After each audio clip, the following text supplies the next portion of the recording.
tema con la reforma eléctrica, que es que el cambio del modelo de mercado que existe y que es un modelo es depredador.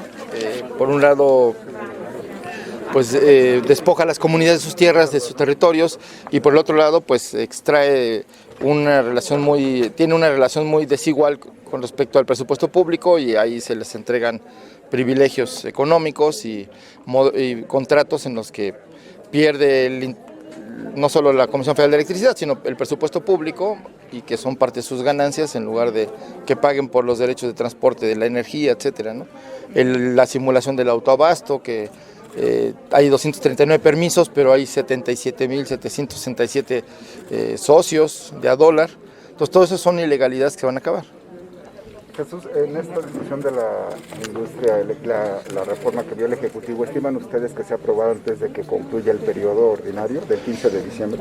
Bueno, nosotros esperamos que haya un debate nacional de por qué debe haber esta reforma eléctrica, que la gente sepa cómo funciona, cómo le llega la electricidad a su casa, el costo que esto tiene, y cómo hay un modelo que lleva a que haya algunas empresas que pagan muy poca luz, mucho menos que lo que paga un hogar mexicano, y que esa desigualdad o esa injusticia, pues queremos cambiarla y tener un sistema eléctrico que funcione a partir de lo que es el interés público y del interés de la colectividad, sin acabar con el mercado, permitiendo que siga habiendo negocios, pero con ganancias razonables y con una forma de distribución y de generación que respete la vida de los pueblos, respete la naturaleza, y al mismo tiempo también el presupuesto público y la lógica de la soberanía energética, ¿no? ¿Pero hay prisa o no de que se apruebe en este periodo, o para ustedes es igual si se va al siguiente año? No, yo creo que es importante que se discute y se apruebe, pero es más importante que se haga con conciencia, que no se imponga nada y que sean los ciudadanos los que sean testigos de cuál es el voto que van a tener sus diputados. Es más importante que esté informada la sociedad de qué se va a votar y por qué se va a votar, que en sí la misma votación, porque es crucial lo que está detrás del debate, que es qué tipo de sociedad tenemos, qué tipo de servicios debe ofrecer el Estado, y cuál es en este juego de la energía, que es un factor muy importante para el desarrollo y la producción, pues que debe ser accesible para todos, a precios justos y en un modelo donde todos ganen, no solamente unos cuantos como ahora está establecido a partir de la reforma de 2013. ¿Qué respuesta hay al CCE que dice que se perderían muchos millones de pesos en inversión? No se van a respetar las inversiones, se van a respetar las plantas de generación existentes, se va a respetar y no solo se va a impulsar la generación que tienen pequeños hogares, comercios, restaurantes que tienen, por ejemplo, energía fotovoltaica. No solo se va a respetar, se va a promover que existan más, pero digamos en una lógica en la que pues la generación de electricidad sea en beneficio de todos, y que en el caso de los negocios pues solo que haya ganancias razonables y digamos un sistema justo.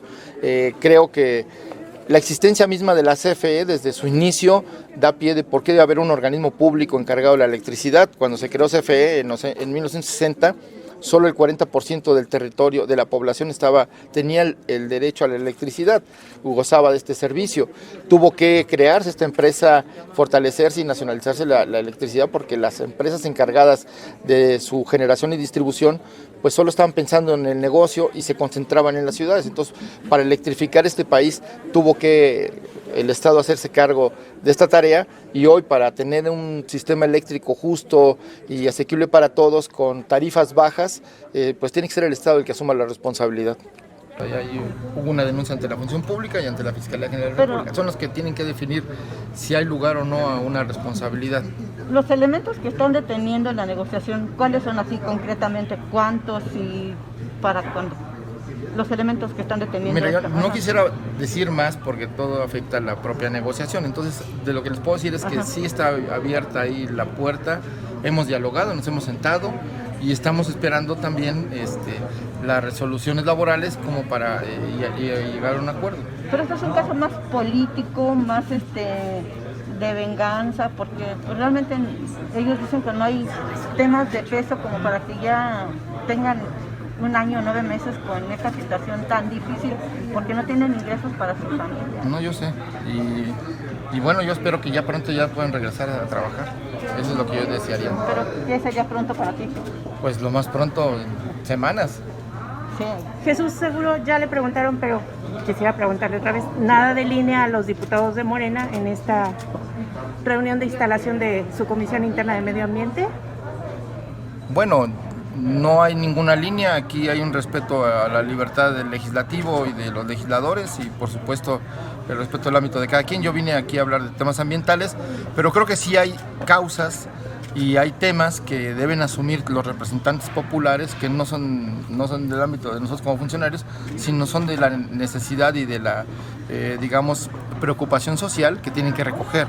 Y la protección al medio ambiente, a lo que hoy hablamos de los humedales, el preservar el derecho al agua como un derecho humano, en fin, yo creo que son temas, la protección de las especies animales, vegetales, de las costas, en fin, el impedir que la privatización acelere el deterioro medioambiental, que se ataquen las fuentes de contaminación ambiental que generan enfermedades como el cáncer en amplios sectores de la población. Todo eso creo que son temas que no es una línea, pero sí es son temas que están ahí que tienen que asumir los legisladores, como el gobierno lo está haciendo en su ámbito, ¿no? Que es pues generar reglamentos, leyes y acciones públicas para proteger el medio ambiente, las áreas naturales protegidas y sobre todo pues disminuir, digamos, los riesgos a la destrucción de la naturaleza a partir de medidas como pues obligar a las empresas que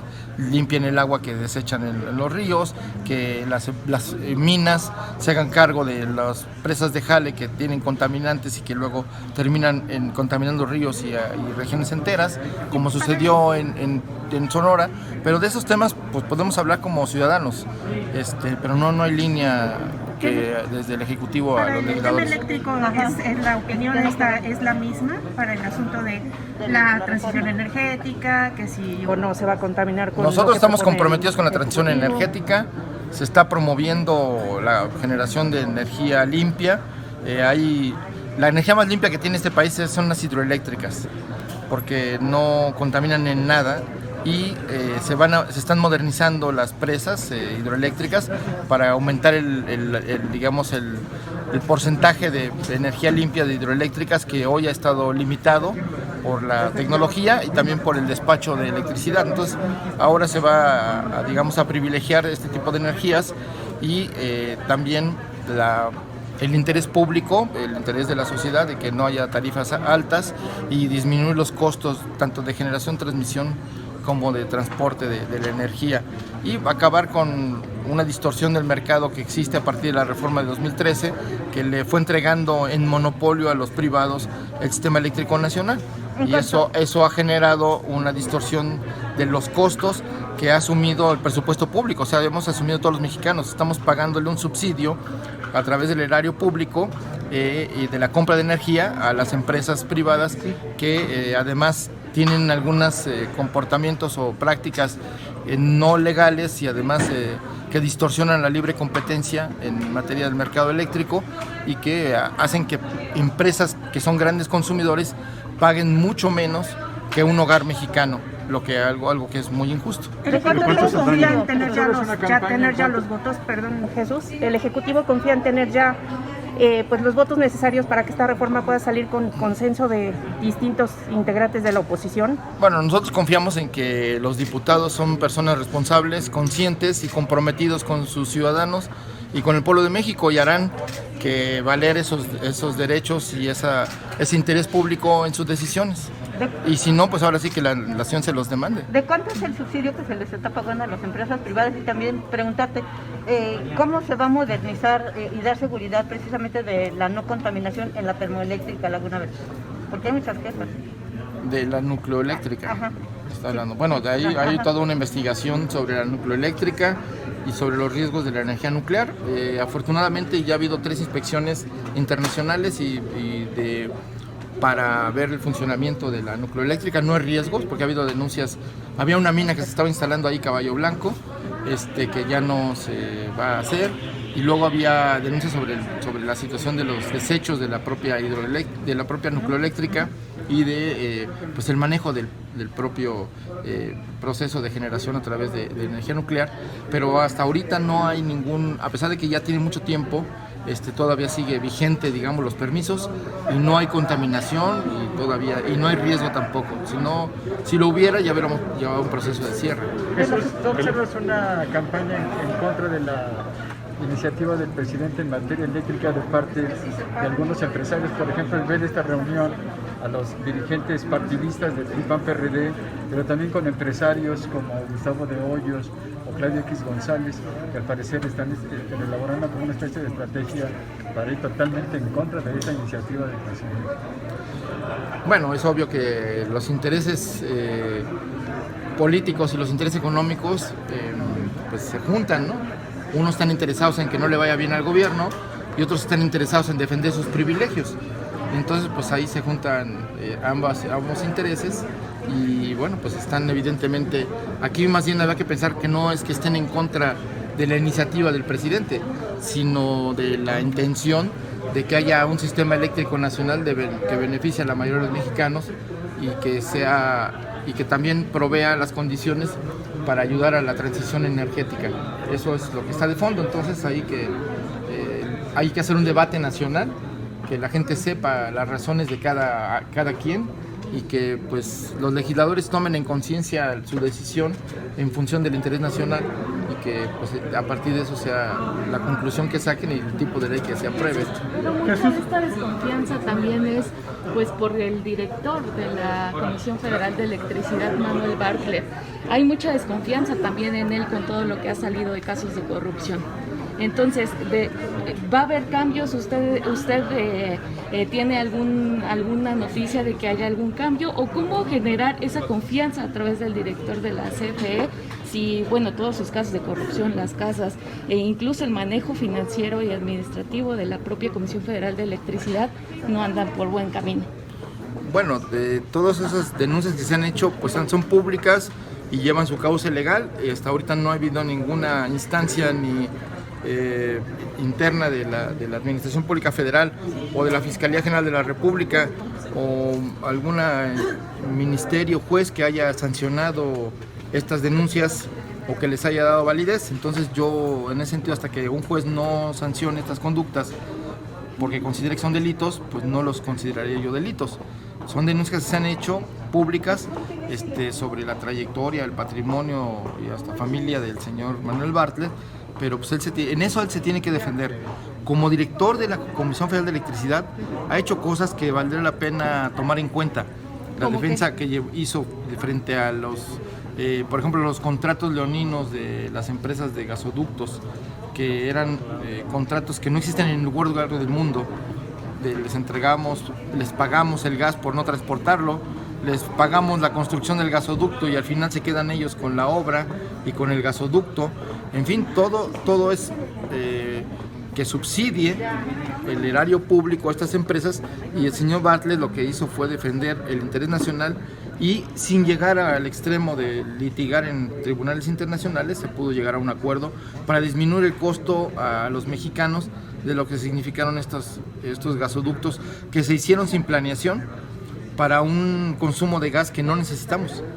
Entonces tenemos que pagar por un gas que no se necesita por 20, 30 y hasta 40, 50 años. Entonces esas cosas son las que yo creo que hay que tomar en cuenta.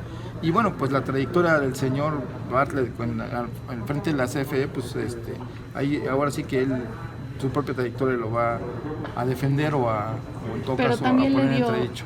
También le dio contratos, por ejemplo, a la empresa del senador Guadiana.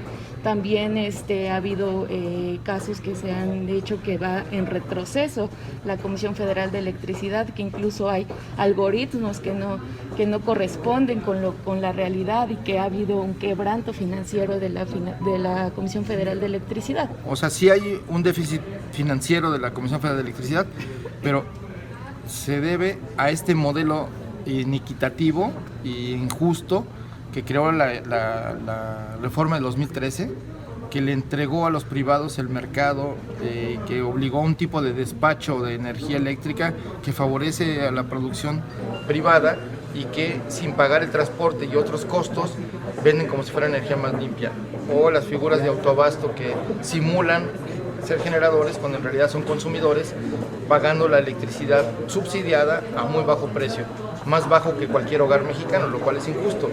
O el hecho de que los productores independientes venden la electricidad también en un modelo de contratos ya legalizados a través de un acuerdo que es inconstitucional y que les da todas las ventajas. Entonces sí hay un quebranto del CFE, pero es producto de este desvío de recursos para las ganancias de las grandes empresas. La mayoría son transnacionales, pero hay muchas empresas nacionales. Subsidio, ¿no? Mira, hay como son varios aspectos, pues hay desde la obligación de pagar 90,000 megawatts, y eso significa algo así como 400,000 millones de pesos, y parte de otros subsidios. Entonces, como están diversificados en varios subsidios, son una cantidad que puede... Pero en una media que se haga sobre estos subsidios que se pues pagan... es más que el presupuesto de la CFE. ¿De cuánto es? No, digo más que el presupuesto de la CFE. En este momento no tengo el dato de cuánto, pero Jesús, sobre el conflicto... Pero son como 500,000 millones de pesos. Sobre el conflicto en Dos Bocas, ¿qué información tiene hasta el No momento tengo la ninguna, presidencia? salvo que hay una disputa sindical. No es una disputa con la empresa, sino es de un sindicato contra la titularidad de otro. Pues lamentamos, no queremos la violencia, respetamos los derechos laborales. Los trabajadores de Dos Bocas todos reciben las mejores condiciones de trabajo posibles, salarios dignos, prestaciones, y esa es la obligación que tienen todas las empresas que trabajan en las obras del gobierno. Entonces hay que ver ahí cuál es el origen del conflicto, pero nosotros no estamos ni por la represión ni por el uso de la fuerza pública contra la gente. Entonces ahí hay que ver que el origen no lo provocamos nosotros como gobierno, sino es un asunto interno de ICAFLUR. Gracias.